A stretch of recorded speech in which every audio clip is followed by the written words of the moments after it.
Күп кенә китапларны укыганда, тәфсир китаплары булсын, фикх китаплары булсын, хадис китаплары булсын, анда Абдулла ибн Аббас булай диде, бу хәбәр Абдулла ибн Аббастан китерелә.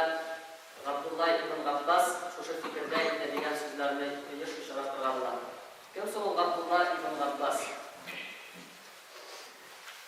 Ул Мухаммад саллаллаху алейхи ва салламның умматының иң зур галимнәренең берсе.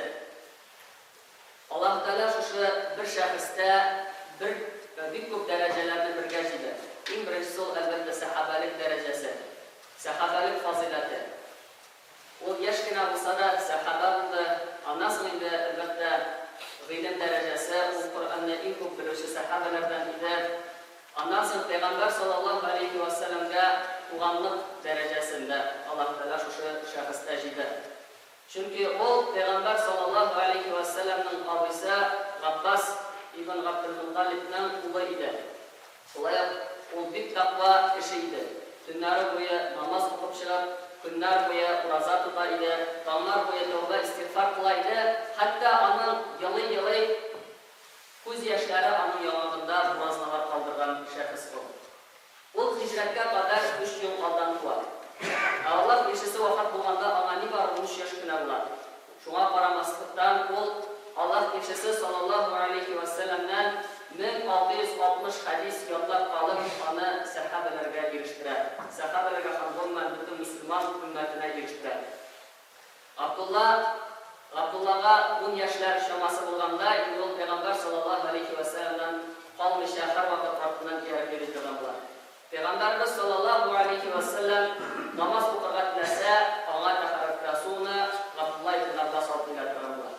Аның артында намаз укыган, сәфәрләрдә аның юлдашы булган. Кеше янында йөргән шәүлә кебек Абдулла ибн Аббас та Пәйгамбәрбез Мухаммад саллаллаху алейхи ва салламның артыннан калмаган. Һәм инде ул бөтен саф зиһенен, игътибарлы йөрәген, бөтен хәтерен эшкәҗегә Аллаһ илчесеннән өйрәнгән әйберләрнең берсе дә онытылмас өчен. Һәм Абдулла ибн Аббас үзе сөйли торган була. Бер вакыт Аллаһ илчесе саллаллаху алейхи ва саллям миңа тәһарәт алыр өчен су алып килергә кушты. Һәм мин бик тиз генә алып килгәч, Расулуллаһ саллаллаху алейхи ва саллям бик сөенде. Ул тәһарәт алды һәм ишарә ясады. Минем кырыма намаз укырга басты. Ләкин мин аның артына басып укыдым. Соңыннан намазын тәмамлагач, Расулуллаһ саллаллаху алейхи ва саллям сорады: "Эй Абдулла, сиңа нәрсә кумовшалады минем кырыма басып укырга?" Һәм мин аңа әйттем: "Син минем өчен иң бөеге, иң гыйззәтлесе, синең яныңа басып өчен. Ягъни мин синең яныңа басып укырга лаек түгелмен" дип Абдулла ибн Аббас әйтә. Бу 10 яшьлек егет турында шулай дип аңларга кирәк шуны. Аллаһ кешесе саллаллаху алейхи ва саллям шушыннан соң кулларын күккә күтәрә: "Аллаһумма атихи хикмәтән". Эй Аллаһ, шушы җегеткә хикмәт насыйп итсәң иде ди. Һәм Раббысы үзенең кешесе саллаллаху алейхи ва салламның дуасына җавап бирә. Бу яшь егеткә Аллаһ Тәала зур хикмәт насыйп итә. Шул хикмәте сәбәпле ул мөселманнар арасында чыккан күп низакларны хәл итә. Шуңа бер мисал. Муавия радиллаһу анху белән Али радиллаһу анху арасында низак чыккач, һәм инде мөселманнарга каршы коралларын күтәргәч, һәм шушы сугышны тамамлар өчен ике якта уртак фикергә килә. Һәр яктан бершәр кеше чыгып, инде Муавия радиллаһу анху яныннан Гамр ибн ал-Гас һәм Али радиллаһу анху яныннан Абу Муса әл-Аш'ари чыга һәм алар бер фикергә килгәч, аларның хөкемен кабул итәргә дип сөйләшәләр. Шушы хәлдән соң бер төркем кеше, бик зур күләмдәге кеше Али радиллаһу анхудан калдырып китә. Аларны хаварижлар дип атыйлар. Шушы хәлдән соң Абдулла ибн Аббас радиллаһу анху Али ибн Аби Талиб янына килә һәм әйтә: "Эй мөэминнәрнең әмире, рөхсәт ит миңа шушы кавым кырына барырга һәм сөйләшергә" ди. Али радиллаһу анху әйтә: "Мин бит синең өчен куркам ди, сиңа алар зыян китергә мөмкиннәр" ди. Абдулла ибн Аббас радиллаһу анху шулай да Али радиллаһу анхудан рөхсәтен алгач, юнәлә шушы кавым янына. Һәм шушы күп гыйбадат кылучы сахабаны бер әйбер аның игътибарын җәлеп итә, бер әйбер аны гаҗәпләндерә. Шушы хаварижлар бик күп гыйбадат кыла торган бәндәләр булалар.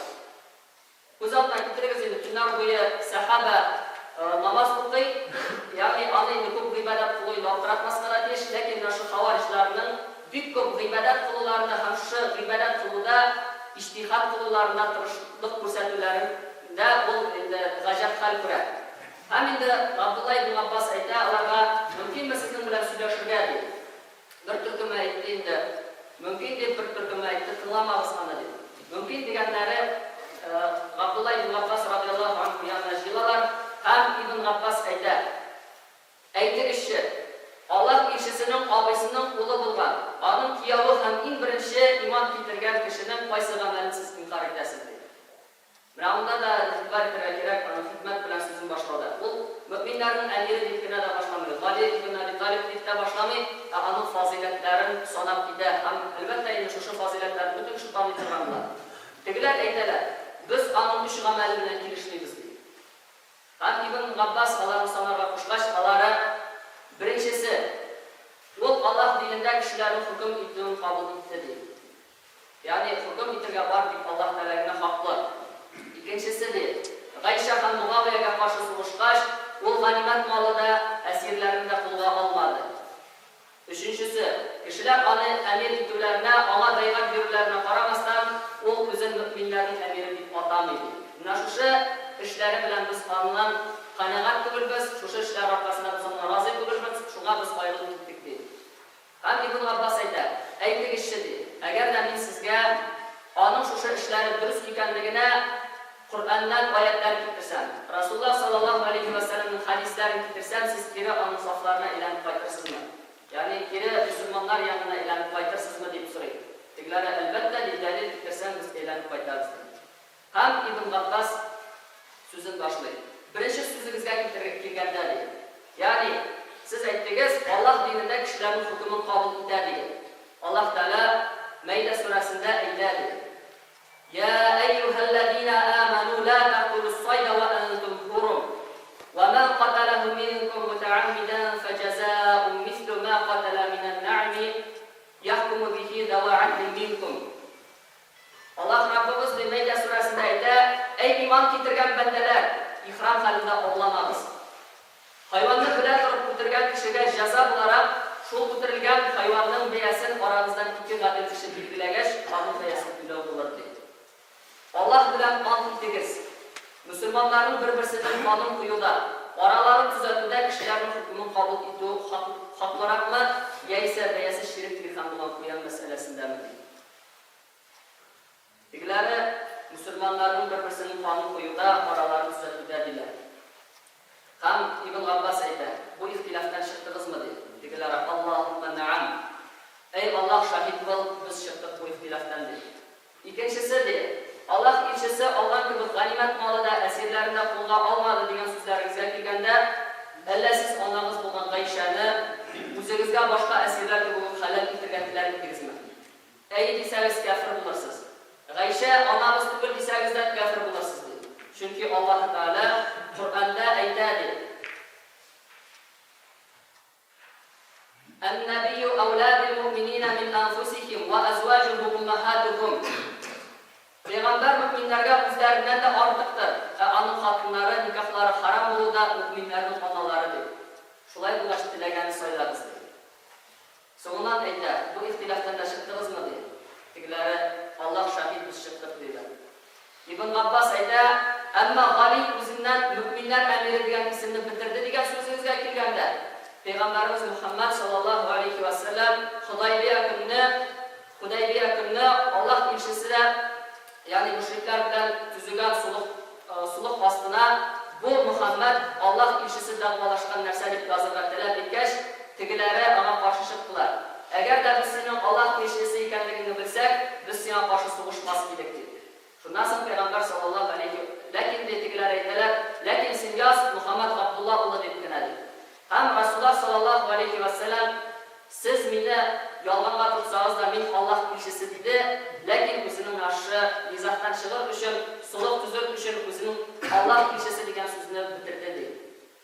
Aytdık işte dedi, siz bu ihtilaftan da qayıttınız mı dedi. Ya Yani Али радиаллаху анху үзен мөминнәрнең әмире дип атамый, шушы исемне титулны алып куя ул үзеннән нашы мөселманнар арасында ихтилафлар бетер өчен ди.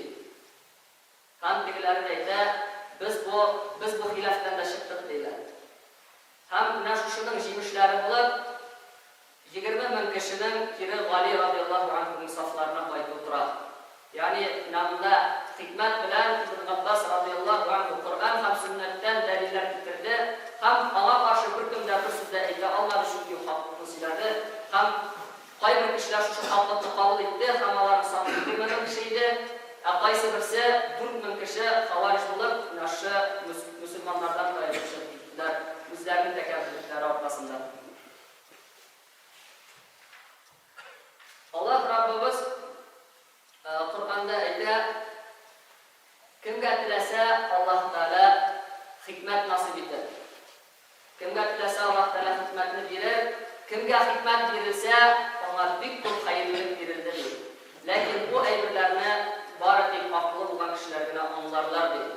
Haminin namında hikmet degende galimlerin bir sayda İmam Malik ayda hikmet diye Allah Teala'nın dinini anlar diye. Haminde elbette Abdullah ibn Abbas'a dinini Allah ulusunca verilgeniydi. Hem de şu hikmet bilen ulusunca faydalandı. Hem bu kişilerden doğru yolda bulunma sebepçi buldu. Resulullah sallallahu aleyhi ve sellem vefat olgandan sonra İbn Abbas radıyallahu anh ve sahabelerden zor sahabeler ilim alatırgandılar. Hem ol anı iske düşüratırgandılar. Min diye kişiler gündüz issida yoklaytırgan vakitte şuşu hadis iyesine bara gitti. Yani bana gelip girişse diye şuşu bendede, şuşu sahabede Peygamber sallallahu aleyhi ve sellem'in hadisi var deyip min anı işit tümüne bara idim. Hem özümün ulaşımı jayip işit tümünde yatıp dura idim. Anı kurşuması düşündü. Elbette demin ruhsat sorasam alar beni kirtirler dedi. Lakin min alarının kurşusu kilmeyi dedi. Sonundan jilminin bitime Kumlarını kaplayınca her bir kişi çıkkanda beni aptırak karşı alaydı dedi. Ey Allah kimsesinin abisinin kulu dedi. Nişlek seminin arttan kişi jibermedim. Ben kuzum kirgen bulur edim senin yanına dedi. Hamin ana eyde edim dedi. Benim senin 40 kilo hayır gerek dedi. Çünkü ilim ardından kileler, ilim kuzu kilmedi. Hem şundan senin hamdan bir hadisini alaydım, ilimden alıp gideydim dedi. İbn Abbas ilim alganda nefsin tüben kursa da galimler adı bir hürmet etkenler. Misal edip vahiyini yazıp barışı, aziyet işlerinde, fıkıhta, miras buluda, Irak'ta zor galim olan Zeyd ibn Sabit'i getirgenler. Ol birer kaya hayvanına oturup barga tilese, şunduk anın yanına yaş yegen İbn Abbas kol köpük girip basartırganlar. Hem de güvenlerini tutartırganlar. Zeyd Abdullah'a etkeş, kaldır anı Allah kişisinin abisinin kulu degeş, İbn Abbas bulay cevap vergen. Bizge galimler, bizge şulay işlerge buyuruldu deyil. Yani alarga karata hürmençilikte bulurga koşuldu deyil. Şunasın Zeyd ibn Sabit etken, mima kulunu kurset eledi. Tegesi kulunu kursetkeş, Zeyd ibn Sabit, İbn Abbas'ın kulunu bulup Allah hümette, bizge Peygamber sallallahu aleyhi ve sellem'in gailesi bilen şuşulay işlerge emir edildi deyil. Hürmet itaatı. Abdullah ibn Abbas bilimni ko'p etib to'plag'ach muallimga avvalla. Onda mingarcha kishilar bilim olardiganlar. Ham endi otnaning bir kunida u borib fikrligina, bir kunida borib tafsirligina, bir kunni Alloh kishisining sirasini g'azvatlarni o'rgatadiganlar. Ondan ni turida so'rasalar da, she'r turida so'rasalar da, fiqh masalalar bo'yicha so'rasalar da yoki oyatlar turida so'rasalar da u turli deb javob beradiganlar. Ama Allah Teala şiksiz şunday büyük ko'p bilimlar berganlar. Onun galim ekanini bütün doğru halifelerde tanıgan. Ömer ibn Hattab'ның birer ağır meselenin şişesi bulsa, en bilimli sahabelerini çağıratırgan olan. Şular arasında alanın olayları yaşındaki İbn Abbas'ta olan. İbn Abbas bizning şeytkende o teoretikini alıp kalmıyor. Onun naşı bütün ilmi amelinde şarlar. Rivayet kılalar Abdullah ibn Muleyke'den bir vakit diye iman nasip oldu. İbn Abbas'ını Mekke'den Medine'ye uzatıp varırlar. Hem biz yol ettirgen tuttağaç, bütün kişiler yollap gitkeş, bu her günü gün kurtasında sikirip durar idi, hem namaz okuydu dedi. Кешеләр алжау сәбәпле айсыз көйләр килә. Бер вакыт мин мондый күренешкә тап булдым ди. Бер көнне ул бу аятны укыды ди. وَجَاءَتْ سَكْرَةُ الْمَوْتِ بِالْحَقِّ ذَلِكَ مَا كُنْتَ مِنْهُ تَحِيدُ Үлем газабы хаклык белән килер. Менә ул син кашкан нәрсә ди. Шушы аятны ул кабатлап елады, хәтта иртәнге намаз вакыты кергәнче ди. Абдулла ибн Аббас радиллаһу анһума 71 ел яши. Гомер буе ул дөньяны гыйлем, аңлау, хикмәт һәм тәкъвалык белән тутыра. Вафат булгач та аңа җиназаны Гали радиллаһу анһуның улы Мухаммад ибн al-Ханафия укый һәм җиназада калган сахабалар бик күп табигиннәр, бик күп мусламаннар катнаша. Соңыннан Ибн Аббасны күнгәч кайындыр бер тавыш килеп ирешә. Анда Аллаһ Тәгаләнең Фәҗр сүрәсенең ахыргы аятлары укыла. يا أيتها النفس المطمئنة ارجعي إلى ربك راضية مرضية فادخلي في عبادي وادخلي جنتي. Ләкин аны кем укыганын берәү дә белми. Эй тынычлык тапкан күңел, Раббың янына, Раббың синнән разый булган хәлдә һәм син дә Аллаһ Тәгаләнең ниъмәтләренә разый булган хәлдә кайт. Кер минем кулларым янына, кер минем җәннәтемә ди. Инде Аллаһ Раббыбыз һәр барчаларыбызга да шушындай гыйлемгә омтылыш, гыйлемгә гамәл кылырга омтылыш һәм җиңеллек насыйп итсә иде. Һәм инде бу юлдан баруларыбызны һәр барчаларыбызга насыйп кылса иде.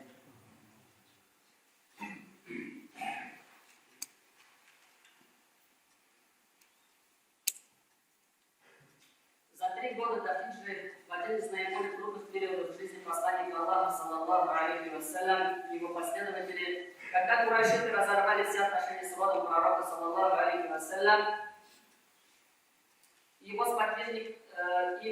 между его сподвижниками устроили экономическую блокаду, у дяди посланника Аллаха Аббаса родился сын. Сразу же после рождения мать отнесла младенца к посланнику Аллаха, саллаллаху алейхи вассалям. И тот смочил его рот своей слюной и нарек его именем Абдулла, что значит раб Аллаха. Затем, через 3 года, посланник Аллаха, саллаллаху алейхи вассалям, и большинство мусульман переселились в Медину, а Абдулла с родителями остался в Мекке. После взятия мусульманами Мекки в 8 году по хиджре Абдулла переселился в Медину. И с того времени началась его связь с посланником Аллаха, саллаллаху алейхи вассалям. Всего лишь 30 месяцев довелось Абдулле ибн Аббасу находиться в обществе посланника Аллаха, саллаллаху алейхи вассалям. Когда в 11 году по хиджре посланник Аллаха скончался, Абдулле было около 13 лет. Абдулла ибн Аббас старался запомнить все, что он слышал или видел от посланника Аллаха, а также расспрашивал сподвижников о том, что они видели и слышали от пророка, саллаллаху алейхи вассалям. И в дальнейшем передал все это умме Мухаммада. В общей сложности от Абдуллы ибн Аббаса до нас дошло 1660 хадисов. Однажды, собравшись совершать молитву, посланник Аллаха указал, чтобы Абдулла встал рядом с ним. Но Абдулла ибн Аббас стал позади. Когда закончили молитву, Абдулла, Расулла, саллаллаху алейхи вассалям, спросил Абдуллу: что помешало тебе встать со мной рядом? Абдулла на это ответил: разве подобает кому-либо совершать молитву рядом с тобой, ведь ты посланник Аллаха? Тогда пророк, саллаллаху алейхи вассалям, воздев руки к небу, взмолился Аллаху: о Аллах, дай ему понимание и знание. За его необыкновенные познания мусульмане дали ему прозвище Хабрул Умма, ученый муж общины. Все праведные халифы признавали, что он большой ученый. Он принимал участие в военных походах в Северной Африке и в Табаристане. После смерти халифа Усмана Абдуллах признал халифом Али ибн Абу Талиба и был в числе его помощников. При халифе Али он был назначен наместником Басры, сумел подавить халифский мятеж. Абдуллах ибн Аббас умер в возрасте 70 лет. وأقول قولي هذا واستغفر الله لي ولكم ولسائر جماعة المسلمين.